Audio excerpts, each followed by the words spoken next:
اعوذ باللہ من الشیطان الرجیم بسم اللہ الرحمن الرحیم اللہم صلی علی محمد و آل محمد وعجل فرجهم آل محمد اللہم کل ولیک الحجت ابن الحسن مہدی صلواتک علیہ والآباء فی ہذہ صحابہ فی کل ساعت ولیا و حافظا و قائدا و ناصرا و دلیلا و عینا حتی تسکنہ ارضاک طوبا و تمتیہ فیہا طویلا یا رب محمد و آل محمد صلی علی محمد و آل محمد وعجل فرج آل محمد۔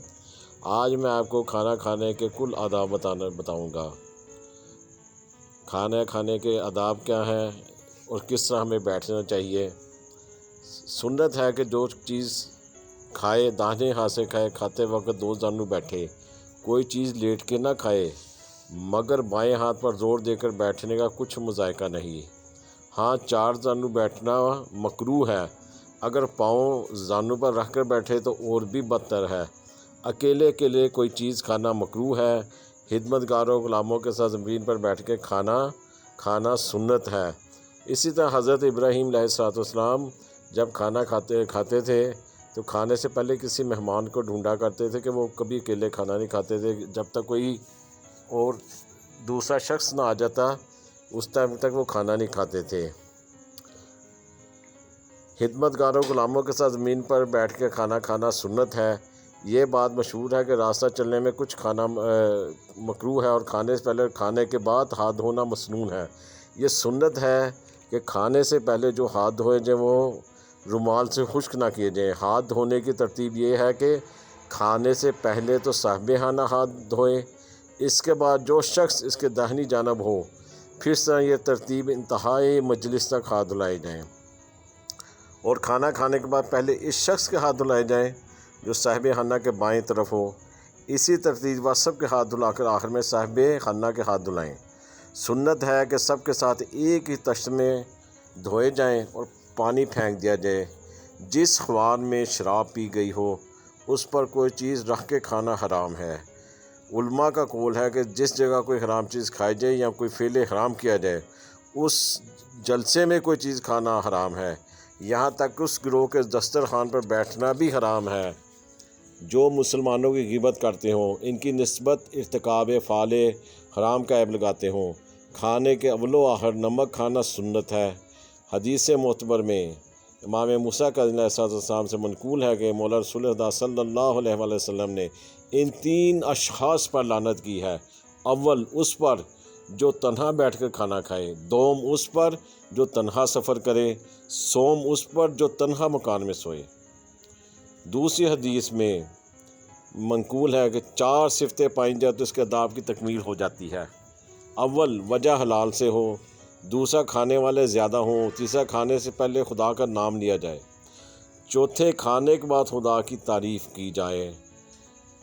امام رضا علیہ السلام کے سامنے دسترخوان بچھتا تھا، حضرت ایک خالی برتن طلب فرماتے تھے اور جتنے لذیذ کھانے ہوتے تھے ان سب میں سے تھوڑا تھوڑا اس برتن میں ڈال کے یہ اشارہ فرماتے تھے کہ یہ مسکینوں اور فقیروں کو دے دو۔ اللہم صلی علی محمد و آل محمد وعجل فرجهم آل محمد۔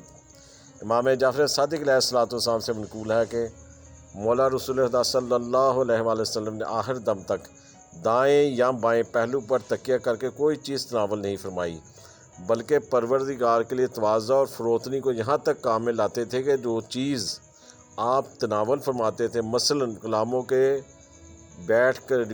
غلاموں کے ساتھ بیٹھ کر کھاتے تھے۔ دوسری حدیث میں انہیں حضرت سے منقول ہے کہ تکیہ کر کے، لیٹ کر یا اوندے پڑھ کر کوئی چیز نہیں کھانی چاہیے۔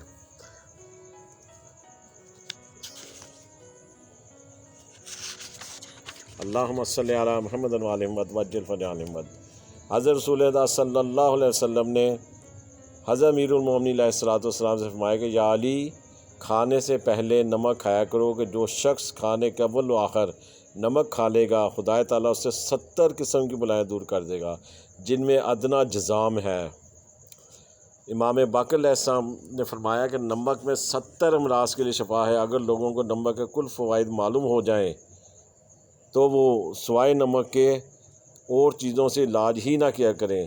یہ بھی فرمایا کہ حق تعالیٰ نے حضرت موسیٰ علیہ السلام پر وحی بھیجی کہ تم اپنی قوم کو حکم دے دو کہ وہ کھانے کے اول و آخر نمک کھا لیا کریں، اگر اس حکم کی تعمیل نہ ہوگی تو وہ بلا میں گرفتار ہو جائیں گے، اس وقت انہیں لازم ہوگا کہ اپنے آپ کو ملامت کریں۔ دوسری روایت میں مولا رسول اللہ صلی اللہ علیہ وآلہ وسلم حالت نماز بچھو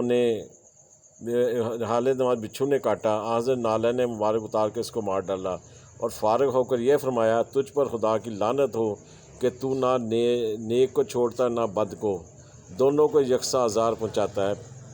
پھر پسا ہوا نمک طلب کر جس جگہ بچھو نے کاٹا تھا مل دیا۔ اس کے بعد ارشاد فرمایا کہ اگر لوگوں کو نمک کے فائدے معلوم ہوں تو تریاک فاروقی وغیرہ کے محتاج نہ رہیں گے۔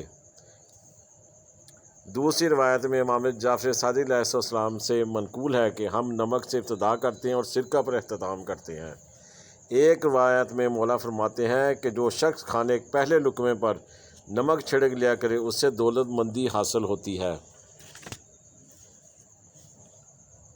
امام جعفر صادق علیہ السلام سے منقول ہے کہ کھانے کے بعد جب ہاتھ دھویا کرو تو گیلے گیلے ہاتھ پیوٹوں پر پھیر لیا کرو کہ درد چشم سے امان ملے۔ امام جعفر صادق علیہ السلام سے منقول ہے کہ سوائے حالت ضرار کے راستہ چلنے میں کوئی چیز مت کھاؤ۔ امیر المومنین علیہ السلام حضرت ائمہ طاہرین سے منقول ہے کہ جو شخص چاہے کہ اس کے گھر میں برکت زیادہ ہو تو کھانے سے پہلے ہاتھ ضرور دھوئے۔ یہ بھی فرمایا کہ کھانے سے پہلے اور کھانے کے بعد ہاتھ دھونا افلاس کو دور کرتا بدن کے بہت سے درد کھو دیتا ہے۔ ایک اور روایت میں منقول ہے کہ دسترخوان پر زیادہ بیٹھو کیونکہ جتنا وقت دسترخوان پر بیٹھنے میں صرف ہوگا وہ تمہاری عمر میں محسوب نہ ہوگا۔ مولا رسول اللہ سے منقول ہے جس وقت کھانا کھاؤ موزے اور جوتے پاؤں سے نکال لیا کرو کہ یہ بہترین سنت ہے اور تمہارے پاؤں کے لیے موجب راحت ہے۔ انسان اور حیوانوں میں ایک امتیاز یہ بھی ہے کہ انسان جو چیز کھاتا ہے ہاتھ سے کھاتا ہے، پس تمہیں ہاتھ سے کھانا چاہیے۔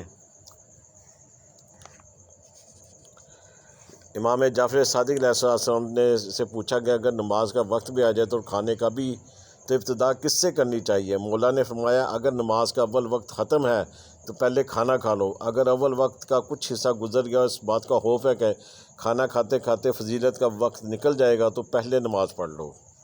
اللہم صلی علی محمد وعلی محمد وعجل فرجہم علی محمد۔ اللہم صلی علی محمد وعلی محمد وعجل فرجہم علی محمد۔ اللہم کل ولیک الحجۃ بن الحسن مہدی صلواتک علیہ والآباء فی ھذہ سوا فی کل ساعۃ ولیاً وحافظاً وقائداً وناصراً ودلیلاً وعینا حتی تسکنہ ارضک طوعاً وتمتعہ فیہا طویلا۔